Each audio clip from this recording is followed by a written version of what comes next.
guys! Welcome back again to my YouTube channel. It's me again, Mutia Baliling, ang plantita ng Davao City.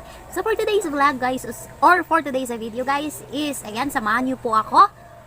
Mag-propagate po tayo ngayon ng ating money plant. So ayun, meron ako ditong mga photos. So yung mga photos natin dati is, update na din to guys sa mga video ko dati nung ito nga yung video na yon, may photos collection. So yan pa sila, ganun pa sila kaliit, pero ngayon is ayan na, medyo pwede na siyang i-propagate. So kaya natin sila i-propagate para dadami pa po sila. And also I have here a Z plant.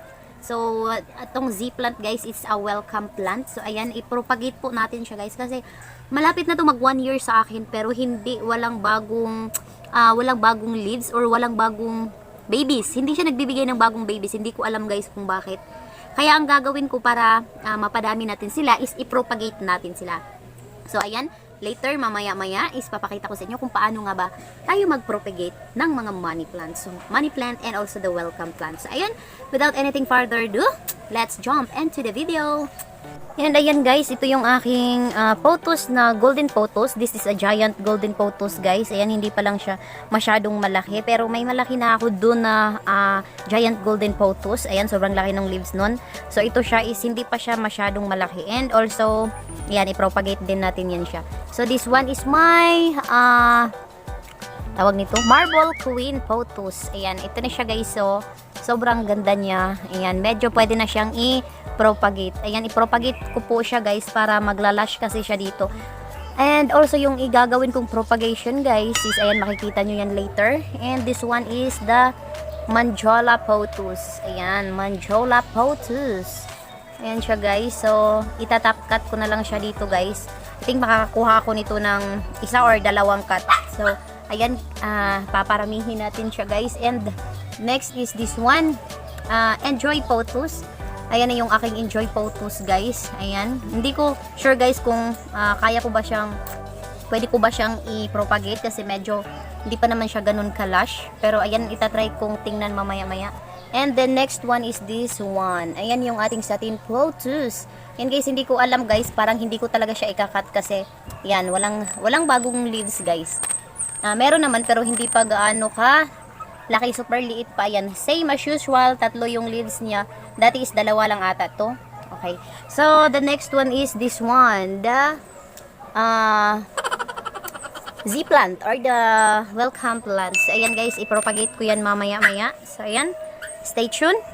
So ayan guys, ito yung aking jade photos. Ayan, medyo nasa initan kasi siya guys, kaya ayan, medyo nagyayelo yung leaves niya. Pero ayan, itatago ko na to siya para lalabas talaga yung kulay green talaga yung leaves niya. And ito is, ayan, ikakat ko na lang to siya mamaya-maya. Ayan, ipagpatuloy natin yung ating propagating on how to propagate photos. So first one guys, ang una nating gagawin. So itong si Marble Queen photos. Ayan guys, ito siya yung unang i-propagate natin. Ayan, yan siya. Medyo halash na siya konti guys, pero gusto ko siyang paramihin guys, kaya ikakat ko siya. So i-propagate natin siya. So ang gagawin natin guys is, as usual, marami tayong nakikitang mga tutorial on how to propagate photos. So ayan guys, same lang din naman yung pagkakat nila. So dapat dito sa may bandang dito, sa may gitna. And also ito siya guys is the new roots niya. Ayan, okay na yan. Yan, ikakat lang natin siya dito sa mga may aerial roots niya. So this one is the next one. Ayan, dalawa. And so ito guys is pwede pa to, tatlo. Then ito yung isa. Yan. So ayan yung ating mother plant. So ayan, okay na yan siya guys. So magkakaroon yan ng bagong usbong. So next guys is, ito na yung ating cuttings ng Marble Queen photos. Yan na siya guys. Yan yung ating cuttings ng Marble Queen photos. Same as usual lang din naman guys sa ibang mga photos. So next na ikakat ko is itong si Jade. Ito si Jade, baby Jade. So ayan guys, oh, meron na siyang paroots dito na sobrang taas. Ayan siya, oh. So ayan, ikakat din natin siya katulad ng ginawa natin. So this one guys is super liit pa ng Although, pwede na naman talaga siya, guys, ikat kasi meron na naman siyang roots. Pero dito ko na lang. Sobrang liit kasi yung leaves niya, guys. Yan, ikakat natin dito. Yan. Yan yung ating jade. Isa. Yan, and saan pa ba? Mataas na to siya, guys, eh. Ano na sana to siya, inilagay ko dito, kaya ayun na. Tumubo dito yung mga ugat-ugat niya. Yan. And the last one is yan. So again, guys, itong ating scissor is na sanitize ko na siya using alcohol. Ayan. And meron pa ba? So ito pwede pa to siya, guys. So para magkakaroon naman dito ng bagong tubo. Ayan. So ayan siya, guys.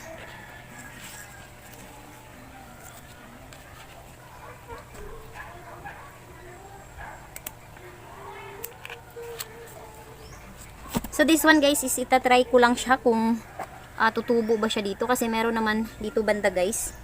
Yan, meron naman siya dito banda na mga roots na naputol nga lang. So, itry lang natin siya kung tutubo ba siya.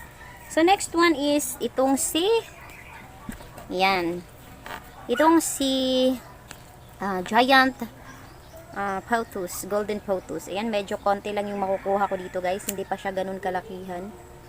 Ayan. So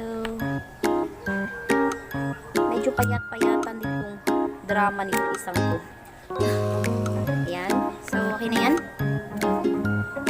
Ayan yung ating golden pothos.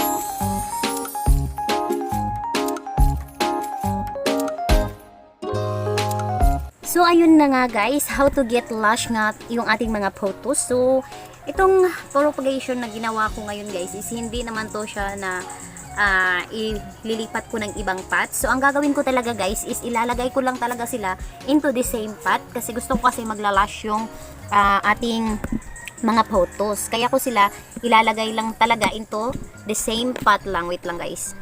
Ayan, the same pot ko lang talaga sila ilagay. Ayan, ito yung ating Manjola pothos. Ang gagawin ko, guys, is, ayan, ito yung ating, it's a marble queen, not a Manjola. So, kasi, guys, kapag hindi ko siya kinat, so, ito yun nga ating kapag hindi ko kasi siya kinat, guys, is tataas ng tataas talaga siya. So, ang gusto ko is maglalash muna siya dito sa kanyang pot, dito sa baba, bago siya tuluyang bumaba doon sa baba. Ano ba, gulo ko. So, ayan, ang gagawin natin, guys, is ito na nga yung ating cut na marble queen. Ayan, itatanim ko lang siya dito, guys. So, ayan, gaganyanin ko lang naman talaga siya, guys. Hindi ko talaga siya isi-separate into ibang pot. Ito lang talaga yung gagawin ko, guys.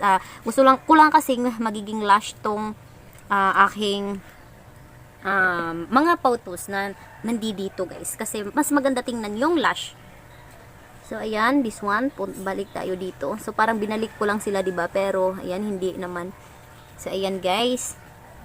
Ayan na to yung ating, ito lang yung naging idea ko, guys, how to get lush the pothos. Kasi kung pababayaan mo lang talaga siya, lalaki at lalaki talaga siya. Pero, yun nga, tataas at tataas talaga siya. Pero, yun nga is, isang stem lang. So, ito is, meron na siyang 1, 2, 3, 4 na stem sa isang pot. So, ayan siya, guys.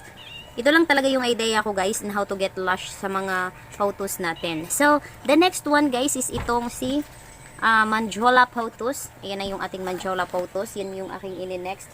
So, dyan ka muna, my loves. So, where is my?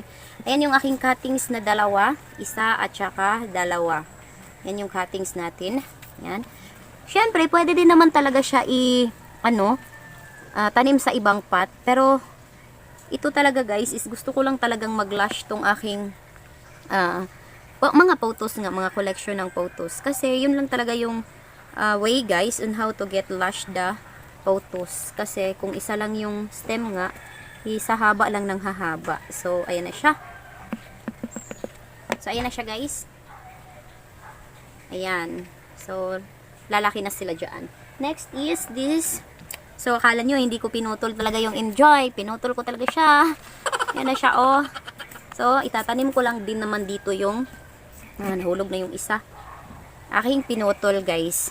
Ayan. So, kasi mag-lush talaga siya.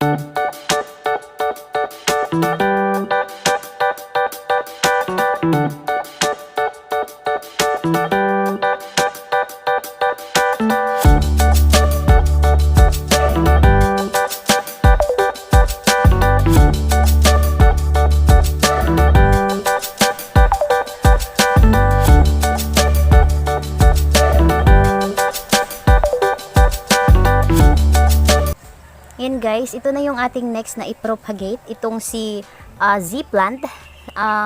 I-propagate natin siya guys kasi hindi nga siya nagkakaroon ng baby. So hindi ko maintindihan bakit hindi siya nagbibigay ng babies niya. Kaya ayan guys, i-propagate natin siya.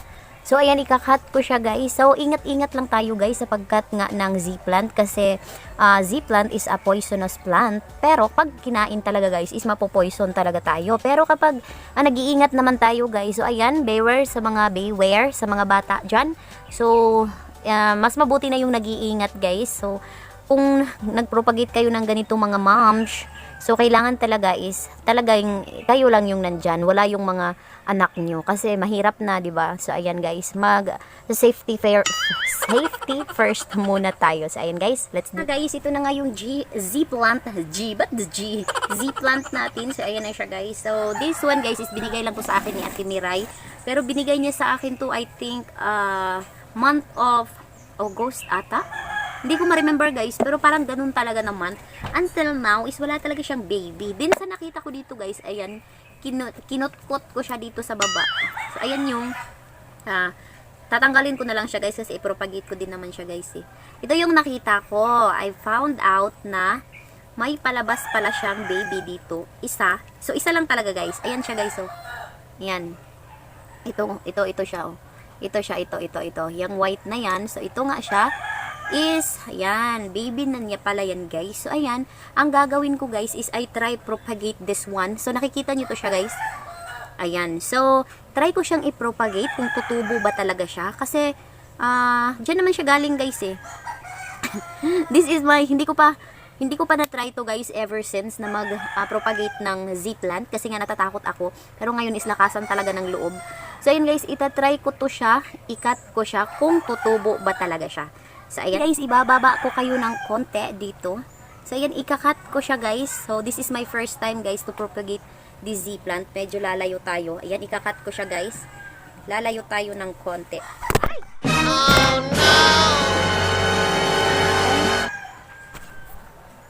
Sorry. So, ayan guys. So, tumalon yung camera natin. So, ayan guys, ikakat ko siyang ganyan. And, ayan. Ayan na yung natira guys. Ayan na yung natira pero hindi ko talaga siya hahawakan guys kasi natatakot talaga ako. So ayan siya guys, so ito yung ating i-propagate. Itatry ko siyang i-propagate. Unlike iba din tong stem, i-propagate ko din siya pero iba din to siyang laman ng Z-plant. So ayan. Guys, ang gagawin ko is uunahin ko tong stem niya guys. Uunahin ko siyang i-propagate. So ikakat ko siya muna dito banda. Ayan.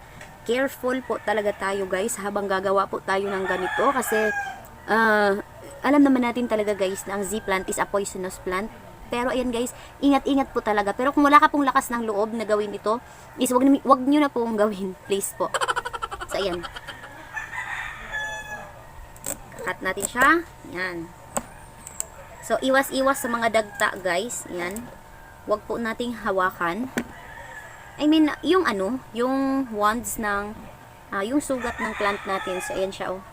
Huwag po nating hawakan yung any kind of na sugat sa ating halaman. So, yun. So, dito banda, guys, is ikakat ko siya. Yun. And the next one is dito banda. So, ayan. Kasi kapag, ayan na, dito kasi kapag, dito ko siya kinat, parang, yung ang liit na nila. So, ayan. So, ayan guys. Tatanggalin ko lang tong dito sa may bandang baba guys. Kasi dito yung itatry ko ding i-propagate itong leaves ng Z-plant. So, ayan. Ingat po talaga guys. Huwag po talaga hawakan. So, ito siya guys. Ipaparootings ko siya into water. Pero ito sila guys is hahayaan ko sila dito sa pot. Dito ko sila ilalagay. Ayan. And itong dalawang to is kukunin natin. Ayan. So, ayan na sila guys. Yan yung ating cuttings ng Z-plant.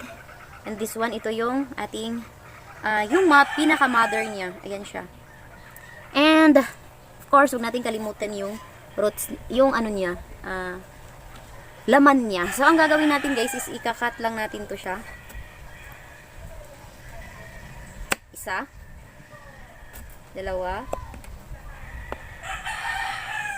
Tatlo. Apat. So, I think tama na yun guys. Okay na yun. Apat na cuttings ng ating laman ng yan na siya guys oh. Ito na siya guys. Parang barbecue lang ganun. Pero ano to siya? First time kong matry itong i-propagate kung tutubo ba talaga sila. So, ayan siya oh. Meron ako ditong 5. 1, 2, 3, 4, 5. So, ayan. 5 cuttings ng laman ng Z-plant. So, ayan guys. So, isilalagay natin yung ating mother Z dito. Lalagay lang natin sila dito guys. So, iisa-isahin lang natin sila sa paglagay. Pero, talagang dito ko sila ilalagay lahat guys. Kasi, so kung matry kung magkasing kung parehas ba talaga silang uugat. Unless, unlike doon sa roots nga, doon sa may yung tawag nun, yung laman ng Z-plant guys, is hindi ko siya dito ilagay. Isi-separate ko siya. Kasi ayan, imo-monitor ko din yung siya guys, kung ano nga ba ang tutubo nga ba talaga siya. Yan.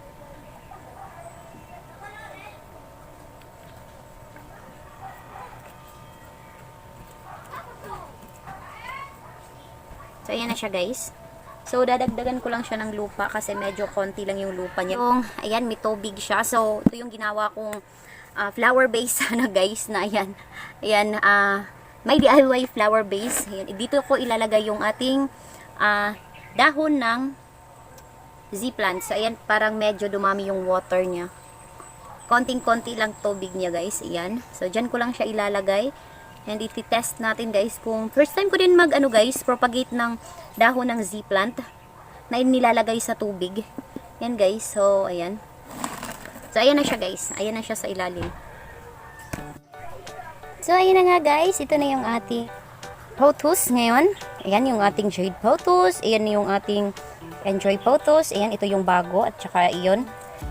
So, ayan siya guys. So, this is our marble queen. And dito sa aking Manjula pothos guys is may nilagay ako na isang yan, ito. Nilagyan ko siya ng marble queen. Ayan, nilagyan ko talaga siya dyan. Try natin guys kung maa-adapt ba niya yan. And this one are giant golden pothos. And ayan guys, super, ayan, maglalash na din yan siya. Then ito yung aking satin pothos guys. Ayan. So, ayan siya guys. Nilagay ko doon yung ito guys, itong si Jade Pothos. Diyan ko nilagay sa kanya.